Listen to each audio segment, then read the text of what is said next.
So it is my great pleasure that this year we managed to entice the founder of this program, Bernadine Fong. Bernadine told us yesterday that she was actually brought out of retirement, having been president of a college, brought out of retirement to make headway in this particular program. And she has managed to join us. She's now retired from working with that, but has another job. But she has a great deal to share with us about the underpinnings of this program. And then we also have Professor Andre Freeman, who's from Capital Community College, head of the Maths Department and Professor of Mathematics, who I think has participated from the beginning in the development of the Carnegie Math program. So yesterday, a group of about 30 of us from 11 different universities were able to workshop together with Bernadine and Andre, and it was great excitement we were able to participate. There's a keynote now. If any of you would like to stay as the parallel sessions occur after this, there will be a continuation of a discussion with Bernadine and Andre about whether or not South Africa would like to proceed in thinking about whether we could develop a similar kind of network in our country. So thank you very much, and over to Bernadine first. So Jenny mentioned something about I was retired and then came out of retirement to start this program. My background is in psychology. I was a faculty member and then went through various administrative positions. How many administrators are here in the room? And the rest of you are faculty. How many faculty? And others are academic staff or learning support centers? Some? Okay, so I want to just get a sense, because all of you in your various roles are going to be critical to what we're going to talk about today and how we were able to implement the pathways.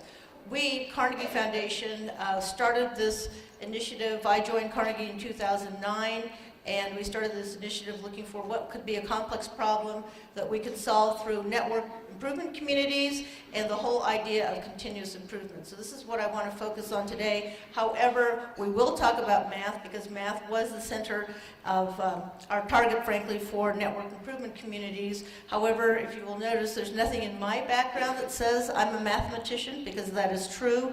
And so all of you here who are not into mathematics, that it's quite all right, because this is not something that should be of concern to you to talk about network improvement communities if you don't know anything about mathematics, as I did not.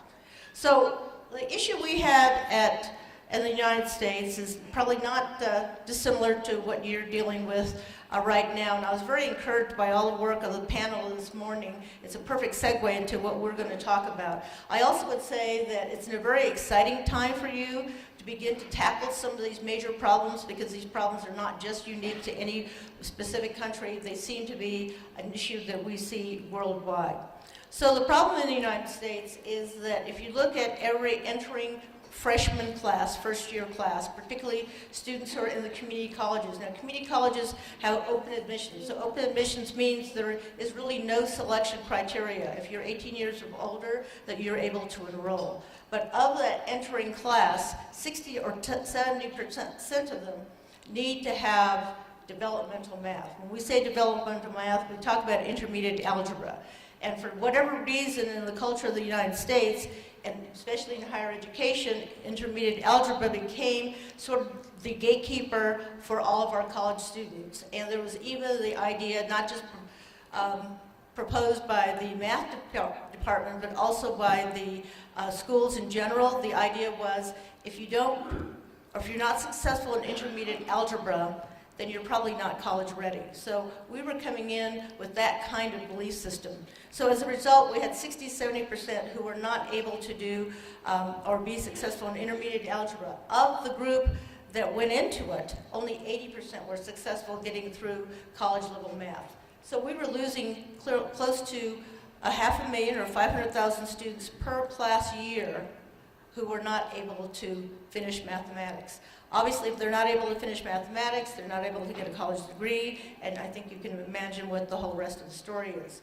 So Carnegie Foundation, and where I'm from, is from the Silicon Valley. Silicon Valley is known to be, I hope, as I'm sure you are aware, to be disruptive. We've got Uber, we've got Apple, we've got Facebook, we've got Google, we've got LinkedIn, we've got a whole host of other technology companies that were intentionally designed to be disruptive. So we really wanted to look at what can we do with respect to students and their lack of success, in this case mathematics, but their lack of success in college in general, and what can we do to be disruptive. So one of the first things we wanted to look at is, well, what is it that students don't understand? What is it that they don't do or they don't know? We understand, we see their test scores, we see that they're phenomenally poor in their scores, but the work of Jim Stigler from UCLA, University of California, Los Angeles, he actually went deeper into, well, what do students know or don't know? And so he looked at it, he actually interviewed students, he and his team, and so they were asked, the students were asked, well, which is greater, A over 5 or A over 8? And students would come back and say, well, you need to cancel the A's, because somewhere I learned that in my algebra, and so 8 equals 5. And so clearly something is wrong here. They're not quite sure because they went through the process, but obviously they didn't get the right answer. Better yet, 5 ninths plus 7 ninths. If you can see the writing, the student wrote in 12 over 18, and that equals 3/4. So from a student perspective, that's sort of right, and it looks okay. You know, you've got two fractions, and you've added them, and you still have a fraction, and then you've reduced with a common number, and you get this answer, which of course is not correct. But that gives us an idea, well, what are students thinking? Well, what they're thinking is, I need to calculate. I need to do something to calculate. I need to have a formula. I need to remember what that formula is. And so they get into the situation, they really can't remember correctly. They feel like they're not trying hard enough, or, you know what? The teacher didn't say it slowly enough. And then they didn't get enough practice. What we concluded, and what Jim Stigler and his team concluded, is, you know, students are really not understanding. They know there's something formulaic that has to happen. They're really not quite sure. They don't understand what the basic concept is. This is also what we learned from students upon completing a diagnostic assessment in a developmental math course. I'm embarrassed by how stupid I am, and I'm suddenly feeling very discouraged. I can't even tell which fraction is bigger than another or where they should fall on the number line. I feel like crying. Another student, maybe I don't have what it takes. What's the point? Maybe I don't belong here. So once we got into where students were, we really felt it was important to meet them where they are. This is a nice follow-up to the presentation earlier, particularly from Nelson Mandela University, where they're talking about looking at, you know, what's going on with the student, how can we better understand the issues. So we looked at it and decided we needed a solution that understands why students are not learning. We need to look at the curriculum. We need to see ways that we can transform it or reconceptualize it. We need to really think about ways that students could learn better, obtain the knowledge more easily and more deeply, and then also close the achievement gap. This is between different groups of students, and obviously increase college completion. So we came up with what we now call Statway and Quantway. These are two programs. One focuses on completion of college statistics, the other one on quantitative reasoning. We also designed learning outcomes that were approved by the professional societies in these respective areas to make sure that what we were going to be sharing in the curriculum and teaching the students was, in fact, on par with the expectations of the professional organizations. So what we found, and I'm going to give you the data first and then tell you how we got there after, because I think you need to understand what our success rate was. Initially, the president of the Carnegie Foundation and myself, we thought, well, you know, if we could even double the number of successes, that we would be doing well. So this is what we looked at. In a traditional sequence, you take 100 students.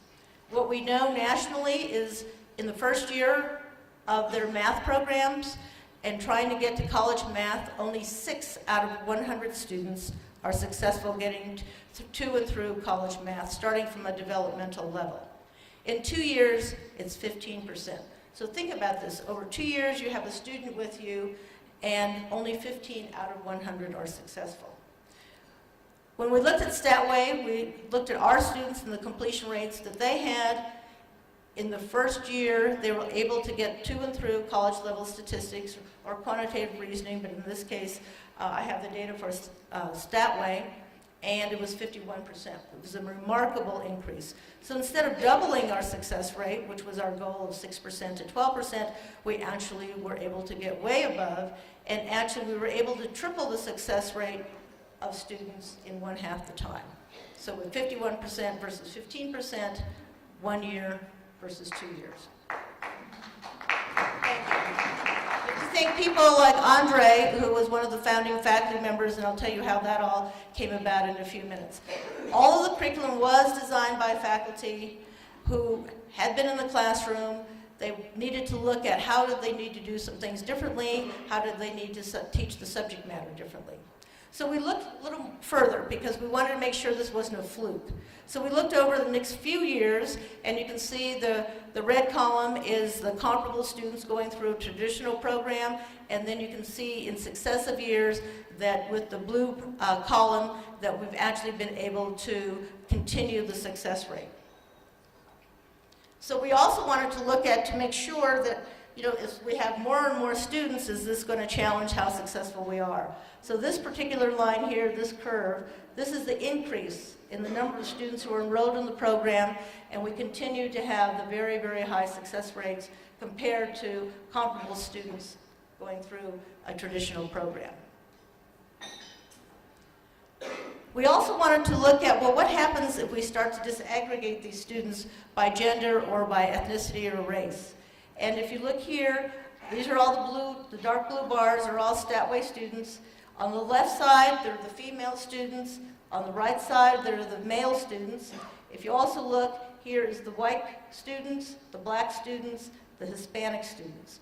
And so it seems that what we've been able to accomplish has been successful across genders and across ethnicities, at least in our country.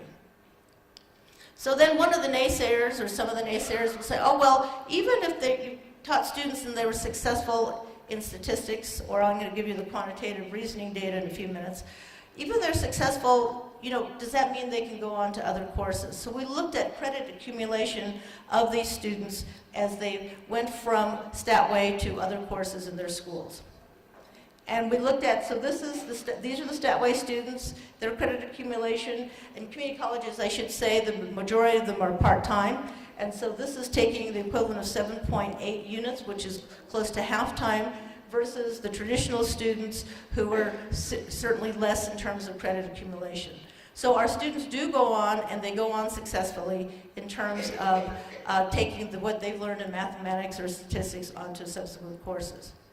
So when we look at Quantway, as I said earlier, is focused on quantitative reasoning. So we get, again, similar kinds of results. You can see the success rate of Quantway here, the very tall columns. You can see over the years the comparable success rate going through a traditional curriculum. Also, what you have here is the increase in students that we've been able to serve, and again, the success rates remain the same. So we think this is a very stable aspect. Obviously, we're trying to increase the success rates over 50%, but for now, what we've been able to do is to reach more students, have them become more successful in less the time. Again, if you look at the gender and ethnicity distribution, the females are over here. Quantway still exceeds the traditional sequence for students, for females and for males. And then if you look at white, black, Hispanic, it also does cut across those ethnicities.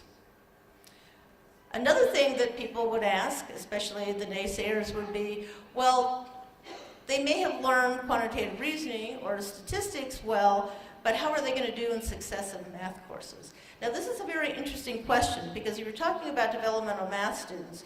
The idea of a successful math course after they've achieved college level credit for math is rather interesting, in fact, welcoming that students who've been so unsuccessful would go on to another math course, having finally attained credit in something that is college level. So in this case, what are the math course grades and post-participation outcomes for, in this case, Quantway students?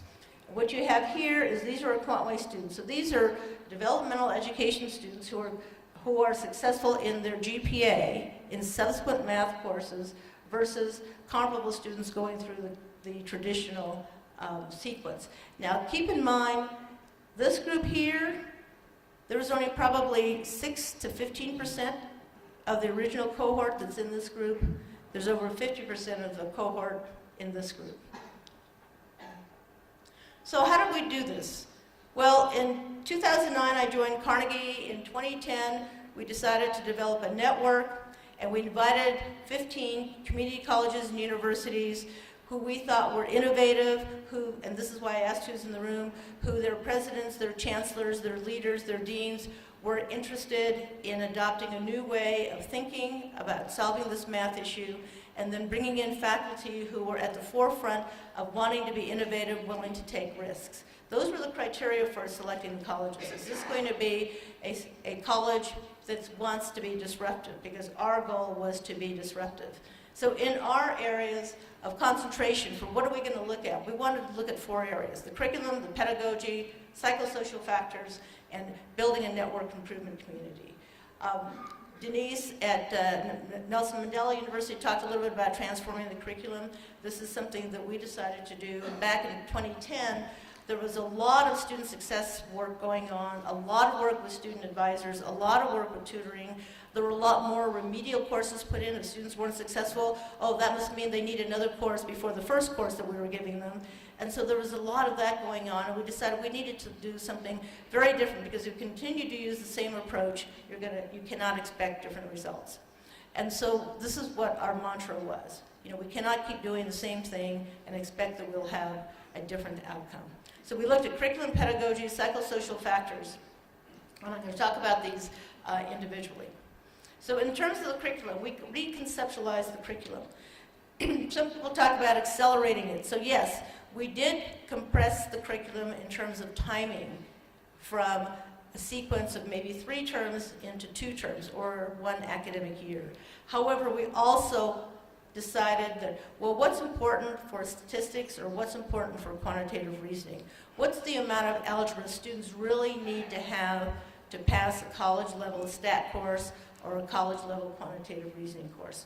That is the amount of algebra that we included. What was really important here is, and people say, well then, what happens? Students can't go on to calculus and go on to STEM. Well, think about it. These are students who are not successful in arithmetic and intermediate algebra.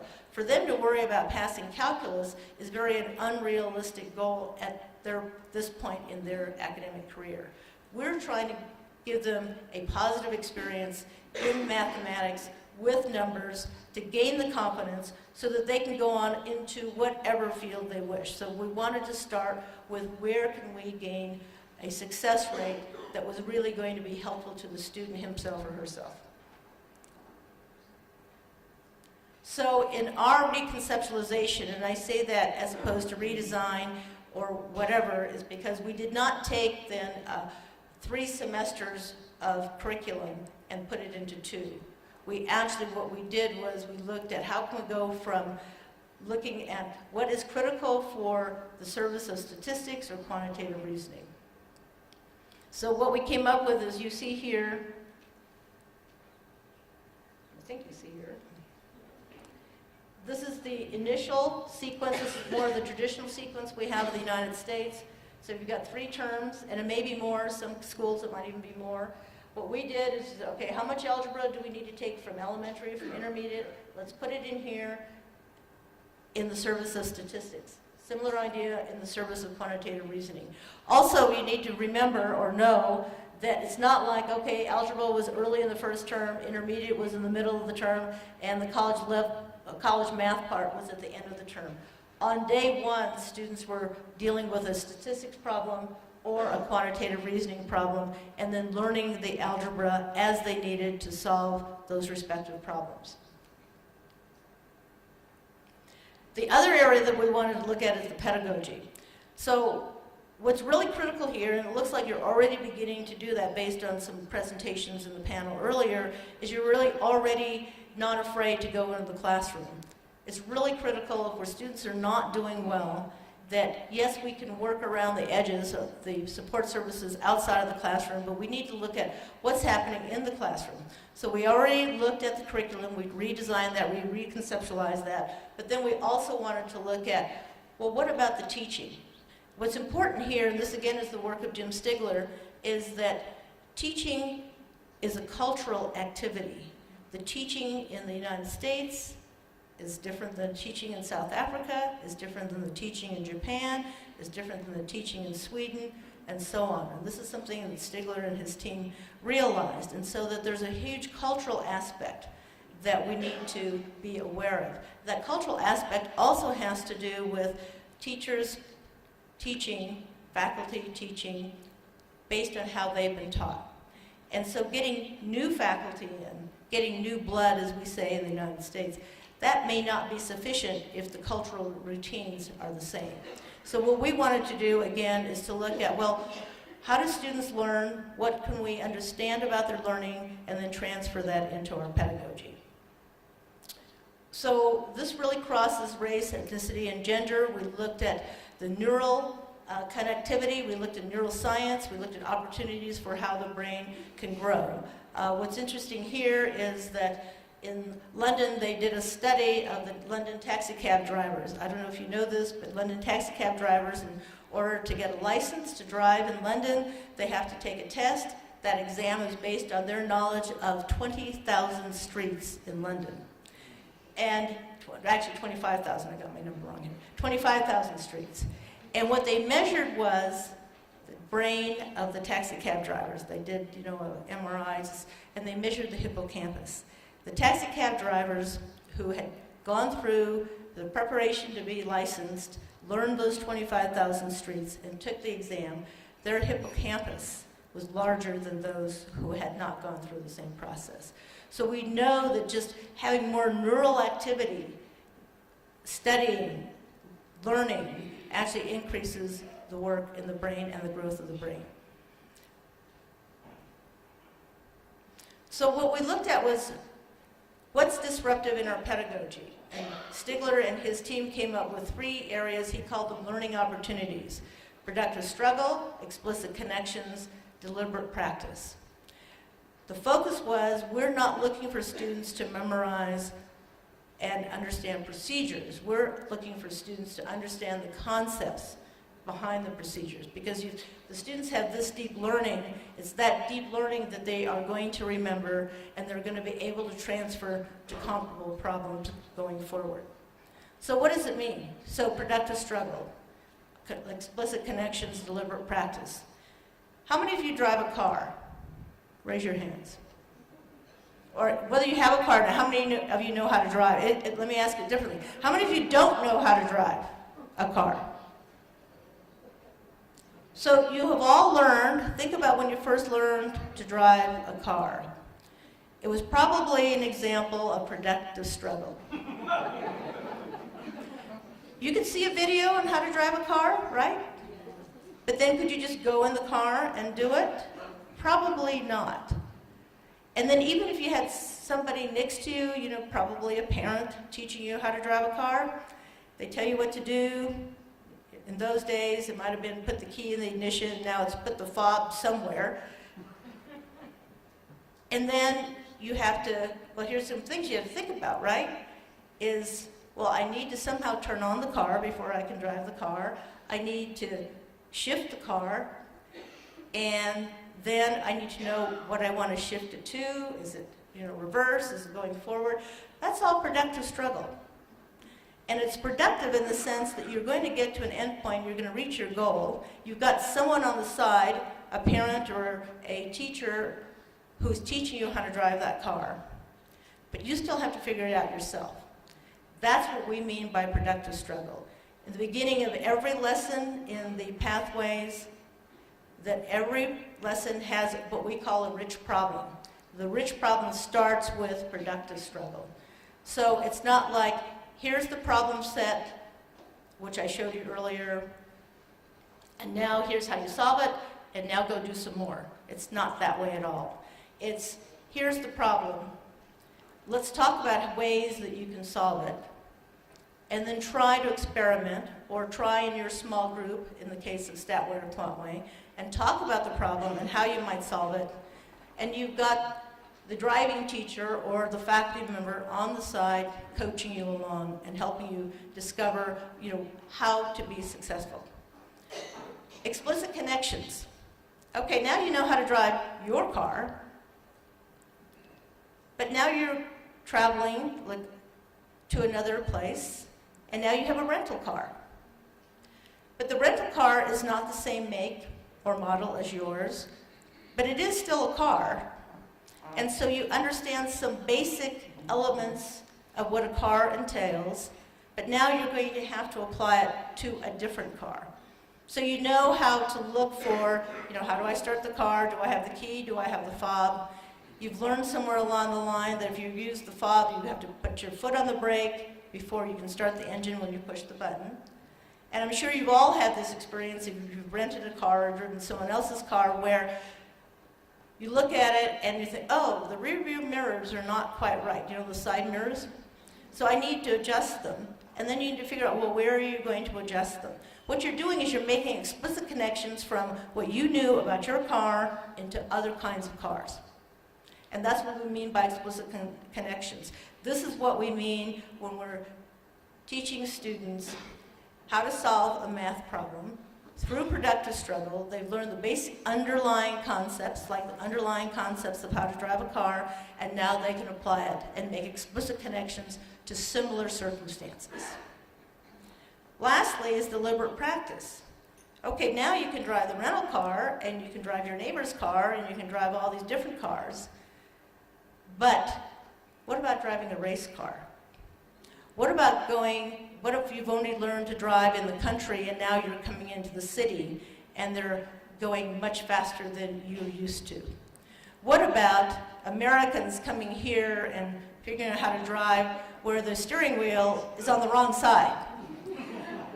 This is deliberate practice, where you're given a more complex problem, same basis, and that you're still able to apply the basic concepts that you learned in driving your car to a rental car to a car in a different country that is organized physically differently, but the concepts are still the same. This is what we mean. This is what we're trying to teach our students in every single lesson that we have developed for our students, starting with what we call a rich problem. There are other barriers to students' understanding. So we talked about the curriculum, which we've changed. We've talked about the pedagogy, and you can imagine, and this is what we'll talk about later in our parallel session, and Andre will definitely talk about his experience changing from being a faculty member in, if you would, the traditional outcomes into working as, if you would, a guide at the side or a coach, and how to really deal with productive struggle. But now we also look at, well, what are some other issues? You saw the earlier slide of the student in the library was thinking, I don't belong, I don't know why I should try, I don't know what's happening. And so we looked at, well, what are the barriers, what are the psychosocial factors that are really important? Some people like to call these non-cognitive factors. I don't like to call that at all, because the non-cognitive factors, you mean if you have feelings of self-worth or low esteem or a fixed mindset, is that non-cognitive? I don't think so, because you are definitely using your brain, and which is interpreting how you're feeling, etc. So I like to call them psychosocial factors. Now we have a little bit of a conundrum here. I just talked about productive struggle at length. I'm now going to talk about productive persistence. And it's going to be very confusing, but they are totally different. They're not related in the sense that if you have one, that some of our faculty, when they learned both of these terms, they were thinking, oh, well, we're looking at students who are persistent, who are persistent in struggling productively. And we thought, well, that is probably true. I mean, that is what we want to look for, but these are two concepts that are independent of one another. What we mean by productive persistence is that it's tenacity plus good strategies. Lots of students at least in America, they take the same course over and over again. They're persistent. That's not the problem. They just don't have good strategies to be successful. So what we looked at Carnegie is, well, what are we trying to get from our students? We want to get them to have a positive frame of mind. This is our aim. We want them to be willing to put forth effort, to be willing to try with, frankly, an expectation of success. So we looked at some of the factors that were going to be important in doing that. Do they believe they can even do math in this case? Do they believe that they belong to the university, to the campus, to that classroom? Do they feel welcome? Do they have the skills or the habits needed to be successful as a student? What are the learning supports that they need? So we looked at students. I'm going to just give you one example about students' mindsets. I'm sure that you've heard the term or used the term yourself, I'm not a math person. Or people who say, oh, well, Andre over here, he's a math person, but I'm not. Jenny's not a math person, but Andre is. By the way, that would be an example of stereotype threat. Jenny's female, she's probably not a math person. He's male, he's probably a math person. But all of that works through our thinking, and it's part of the psychosocial factors that are underlying a lot of our belief system. So we looked at students' mindsets. Students with a fixed mindset, when they come to college or university, they want to look smart. Students with a growth mindset, which is more flexible, they're there to learn. Students with a fixed mindset, they don't really value effort, help, or strategy. Growth mindset students, yes, they want to look for. So the ones who show up at your tutorial center, who are getting the extra help and the extra office hours, those are students with the growth mindset. Response to challenge, they're very different depending upon your mindset. If they have a change in their grades, that students with a fixed mindset, their grades get lower. Those who have a growth mindset, their grades get higher. So how do you change mindset? Well, being bold and disruptive, we thought we need to work with the brain. Remember those London taxi cab drivers? That they use their brain in a more concentrated effort, and their brain actually grew. So we're also looking at the same thing. So it was a very simple exercise. This exercise is embedded into all of the early lessons of both pathways, Quantway and Statway. And it's very simple. You can even find this online. David Yeager was one of the cognitive psychologists that's working with us. He's now at UT Austin. He co-authored this article, You Can Grow Your Brain. This article basically says the brain is like a muscle. The more you can exercise it, it'll be more malleable, more flexible, just like muscles are. So students were asked in the classroom, remember now this is a Statway class or a Quantway class, so this is a math class, but they're learning about their brain. And they're learning that it can be flexible, and that most people don't know that when they practice and learn new things, parts of their brain change and get larger, a lot like the muscles. This is true even for adults. So it's not true that some people are stuck being not smart or not math people. You can improve your abilities a lot as long as you practice and use good strategies. Students are engaged in this discussion in the classroom with the faculty member. They will then be asked to write a letter to a fellow student talking about what they've learned reading this particular article. And it's an activity that we do with every single student. It's embedded into the curriculum. So what did we find out? Well, as I said earlier, fixed mindset people don't really have a very positive attitude towards learning, towards education. Those with a growth mindset, they're willing to, try harder, work harder. They see obstacles are obstacles that can be overcome. So in terms of our evidence, we looked at students who had gone through either reading an article about brain facts or reading an article about growth mindset, the one that I just showed you. And what's that relationship to their dropout rate? These are getting developmental math students. So those students who read about brain facts, 20% of them dropped out of their developmental math class. Those who did the article on brain growth and change in mindset, only 9% dropped out.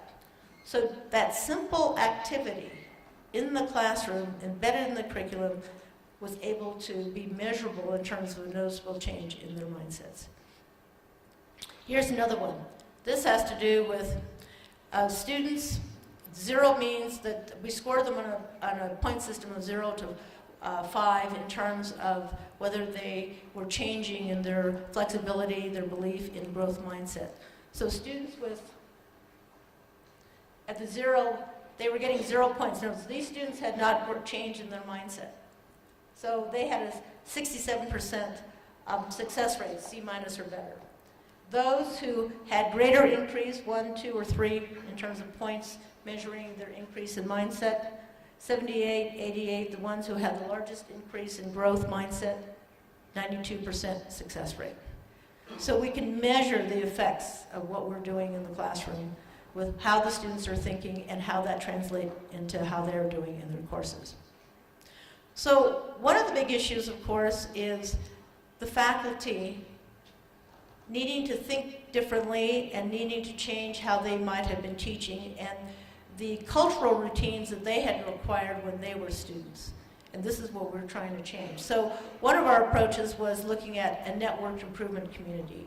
A networked improvement community means that we're trying to bring together, in this case, faculty from across campuses, working together,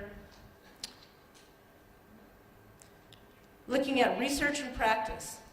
How can we join those together to solve a problem? How can we reconceptualize? So everything that I have talked to you up to now about is based on the work of the faculty working together across the network. The design. We have the faculty develop the actual design of the learning materials. And this again happens because they're working together based on their expertise in terms of the subject matter, their experience in working with students, but they're coming to the design table, as it were, to solve the problem in a very different way. And then what are the data that we can use to measure this, to see the effects of what we're doing and whether they're positive or not. So a network improvement community, basically you've got a hub, you've got a central organization. When we first started in 2010, we were at the design phase. We developed a network improvement community. Carnegie was at the hub, and then we were working with the various faculty to look at ways of can we continue to improve the work that we're doing. And again, to improve the outcomes for our students. In 2010, as I said, was the design year. We launched in 2011. So what I'm sharing with you today is the work for basically the last 7 to 8 years. This is not something that happened overnight. When you looked at the network improvement community, what you see here are the various campuses. In this case, they were community colleges. Carnegie here in the middle. You've got your researchers, you've got your designers, and everybody working together, connected with one another, so that we can provide information to one another and learn as a group. So what's common in a networked improvement community is having a common problem. In this case, solving the issue with developmental math students not being able to be successful. We have to have a common aim, common purpose, common aim. We have to understand, a common theory, so we want to be all on the same page.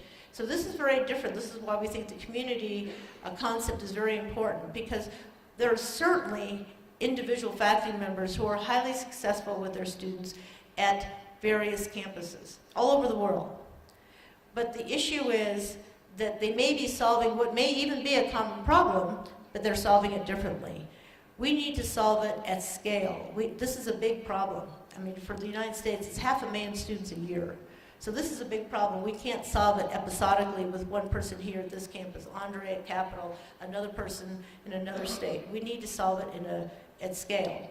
So we need to look at, what are some common elements that we can all share, a common language, common methodology, so that we're all doing it together, benefiting from the experience and the richness of those experiences with one another. So I mentioned aim, that there's an aim statement. What's important about an aim statement is you want to be very clear what's the problem you're trying to solve. You don't want to just say we want to increase the success rates of our students. That's a nice goal, but it's really hard to measure. Is success one more student was able to complete your math program? Is it 10 more students? What's the real number? Something that we like to say at Carnegie a lot is sum is not a number, soon is not a time. So you really want to think about can we think in concrete terms? As I said earlier, that in the case of Carnegie, our first goal was we wanted to double the number of developmental math students who complete college level math within a year.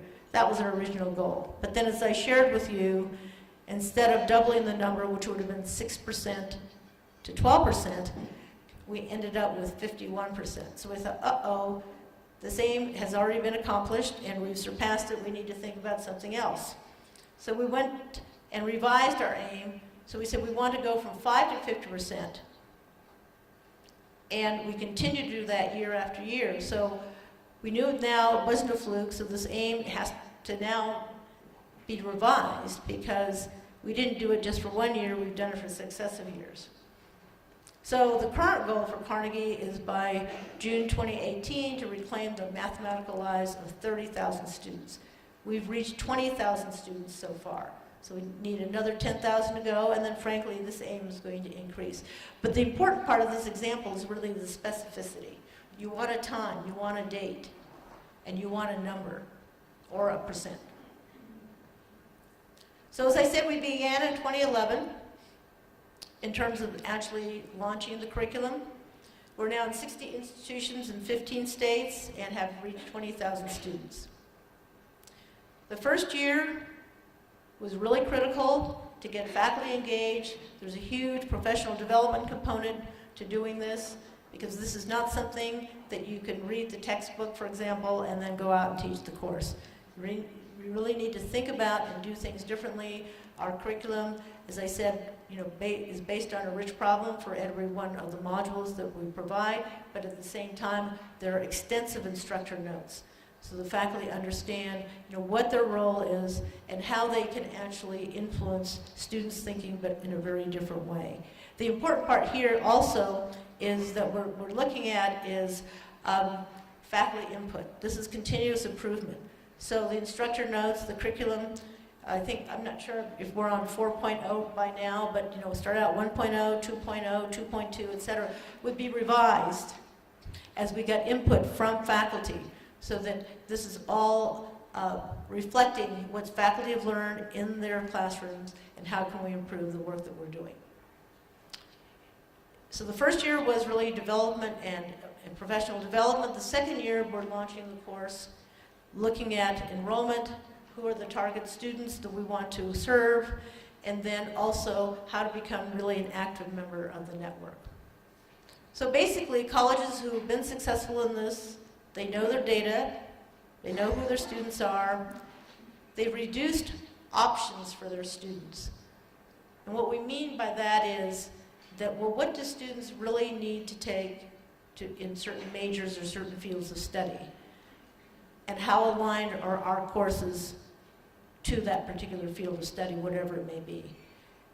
They also have an extensive professional development programs. This is critical for lots of reasons, not just learning a different kind of pedagogy and a different way of presenting the curriculum, but also to be part of a professional network so you're all talking and sharing together.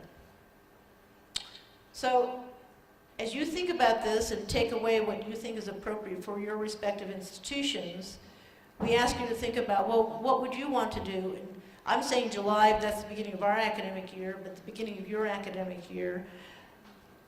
And what would you like to do in terms of a target? And make sure that you look at your leadership, the institutional structures, policies that may be in place that you may need to change, your instructional system, again, this is your curriculum and your pedagogy, looking at the psychosocial factors, the productive persistence. There was talk in the last panel about language. Language is absolutely critical because as we communicate to students, we need to make very sure that they are hearing what we think we are conveying. I always like to tell the story about when I was in high school in a geometry class and my geometry teacher kept talking about, well, use your straight edge, and you do this with your straight edge and that with your straight edge. I had no idea what a straight edge was. If he had said ruler, I would have understood. But if you're a mathematician, you wouldn't say ruler because a ruler measures things, right? He didn't want that. He wanted a straight edge. But that's not something that, a commoner would have understood. So language is really, really critical. And then advancing quality teaching, that's what we call our professional development. This is what's absolutely important for the faculty and the network improvement community. So what are our students saying? Here are a few quotes. It gave me hope at the beginning of this quarter, and so now it's kind of like, I can do this, but I'm also doing something that I think is very useful. The stereotypes, the minorities and females can't do math, aren't true. I praise the fact that someone finally had enough sense to realize that a great deal of students have been kept from furthering their education due to this overpowering wall. And now there is hope for a lot of us. Not only to pursue higher education, but to learn something that would really apply to our everyday life. Thank you very much. Hi, I'm Bill Moses. I'm Managing Director for Education at the Kresge Foundation. So I have two questions for you. I guess one is, why have you found reducing options to be an effective strategy? I think a lot of us think the more options we have, the better. And the other question I have is, why hasn't this scaled up even more quickly in the United States? I'll start and then I'll have Andre also respond. You have Starbucks here, right? Do you have Starbucks? Yep.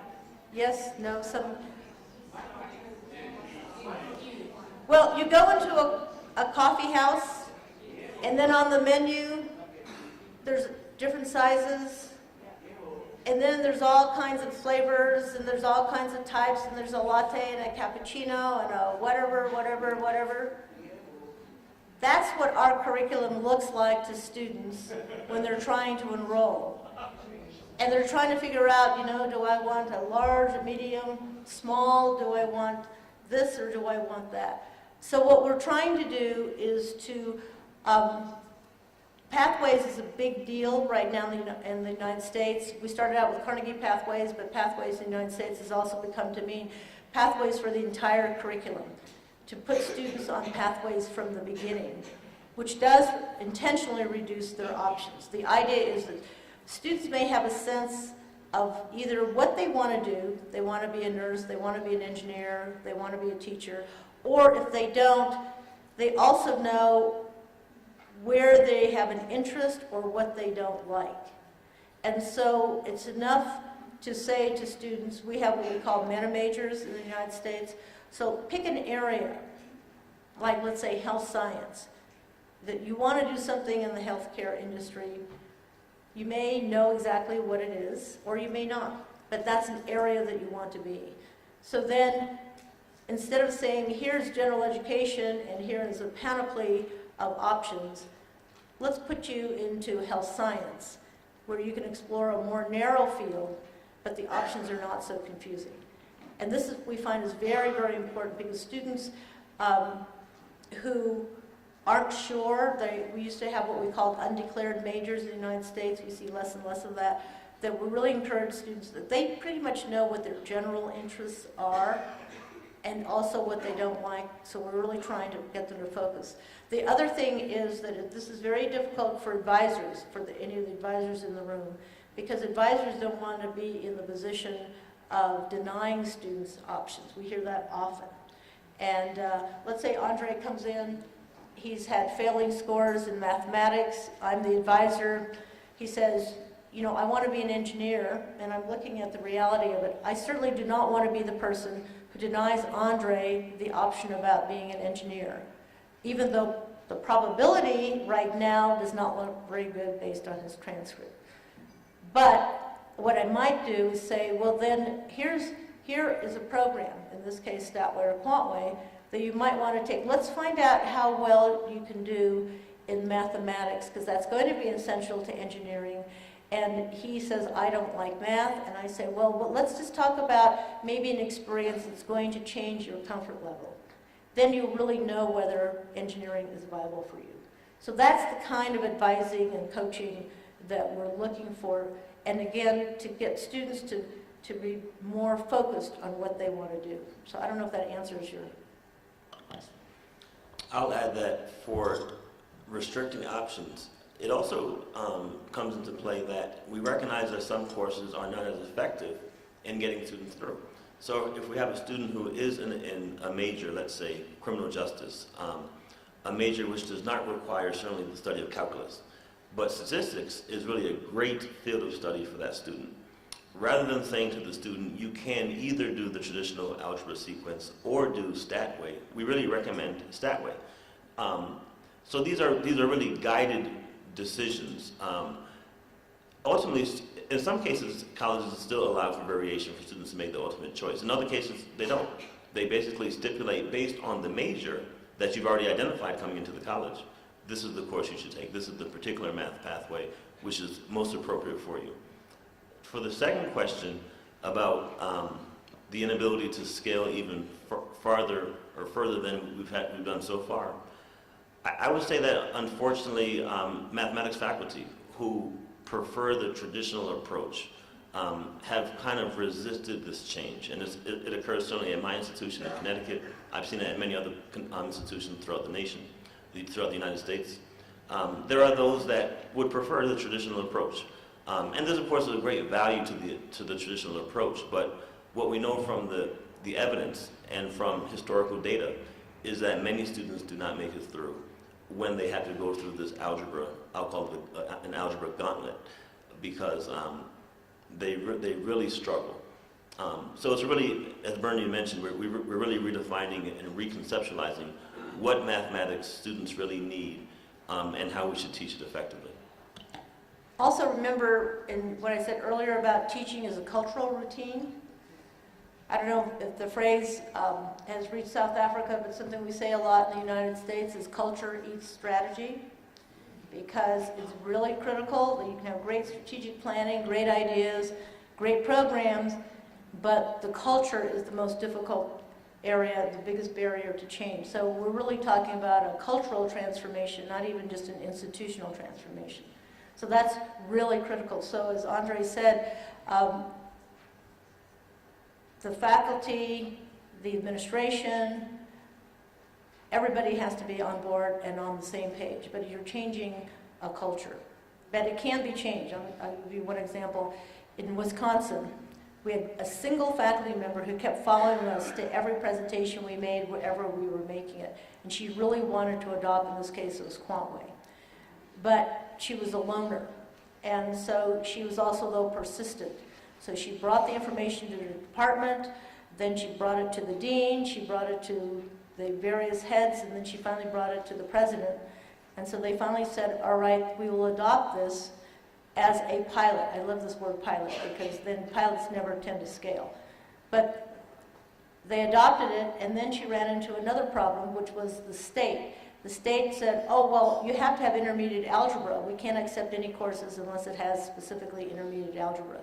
She brought a student from her class that she was teaching in Quantway, who then made the appeal about how Quantway transformed that particular student's life with regards to mathematics. The state board changed its policy, and that opened the door for a lot of other institutions, including her own department, to adopt Quantway as their program. But you're talking about there are a lot of barriers out there that some of them you may not even realize.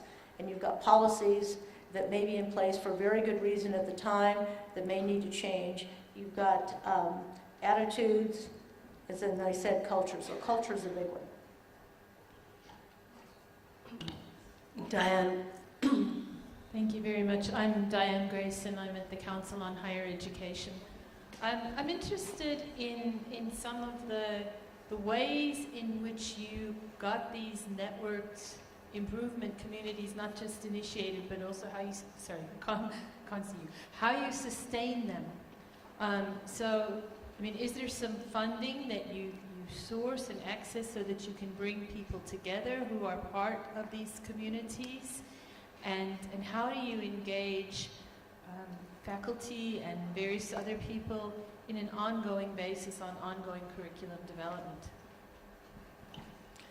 A really good question. So funding is always an issue, but what I would like to say is that, and I'm someone who always sees the glass as half full, that you first need to have the cultural change and the commitment of the institution, the commitment of the department. If you have that commitment, frankly, funding will follow. I was a college president for 12 years. I was a vice president for 11 years before that. And just based on my experience with that is that if you have the commitment, the funding will follow. That sounds very Pollyannish, but it really isn't. The other thing that's really important is that the institution needs to make that commitment as a whole, so that you are going to do things differently, you're going to fund things differently. So think about this, is if you have students, like in the US, who have a 6% success rate in a year, they either don't come back and you're losing funding in terms of tuition, or they do come back but they're taking the same course over and over and they're not getting into your other courses like engineering, physical sciences, etc.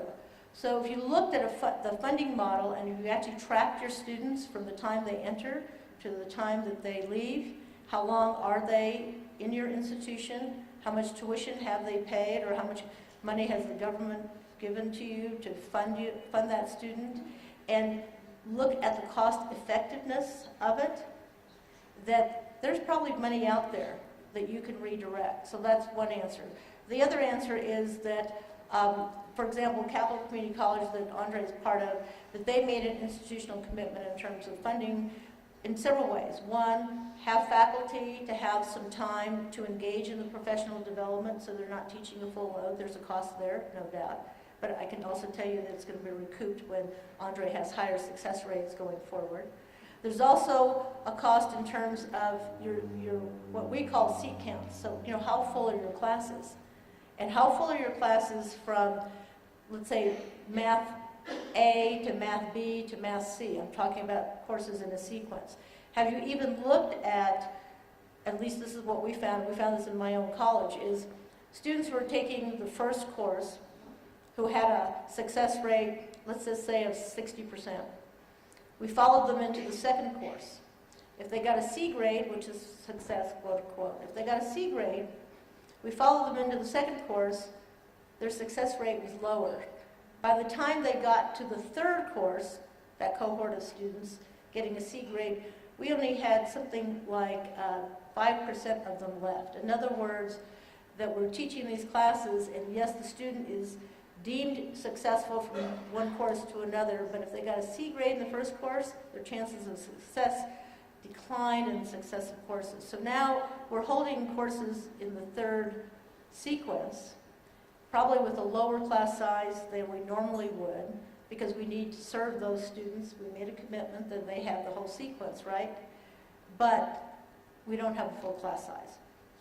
So there's expenditures there that really account for a lot of inefficiencies, at least in how we do business in the US. So that's another issue. The other part of it is that it takes a lot of will, that faculty and the administration, you really need, if you want to do this, then the funding, frankly, will follow. There are grants. Other colleges, other campuses have grants that they've been able to come in, but I personally was on a campus, I discouraged people from getting grants because those were episodic. And once the grant went away, if you didn't change the institution or change the culture, then whatever you gained from that grant probably goes away as well. So it really has to be an institutional commitment. Thank you very much indeed. There's lots more to be said about this, and certainly some of our conversation yesterday was a great deal about the group work that both Quantway and Statway encourage, and I think 2 of the 4 groups who are working there chose that as the problem that they wanted to solve, which was how to get students to work together. They were fascinated by all the strategies that were used in Quantway and Statway to that end. But I'm afraid we do have to call it a day as far as this session is concerned. If you would like to stay here and consider how we might look at some of these strategies from the South African perspective, this is the group to do it. We will have a lot of time here to do that in this next parallel session process. Other than that, there are 2 sets of parallel sessions, starting probably now. We'll start just at about 12 o'clock. They're in the boundary room, am I correct, and upstairs, both of them. We didn't draw it to your attention again, but if you go onto your phones, your smartphones, your program is not only in your packages, a printed one, but there is also an online program on there. You need to go, the easiest thing to do is in your browser, find Siyaphumelela 2017, and you will immediately get to the program. So we'd like to ask you to use that app as well. So the one group, I think, is led by Ephraim Planga and the other by Fatima Rahman, and those are upstairs. And we'd like to encourage those of you who want to stay here to come around. But just before you go, I would like to thank our presenters very much indeed. And we have a token of our appreciation for the work that they have done and for their effort in coming here and inspiring us in South Africa.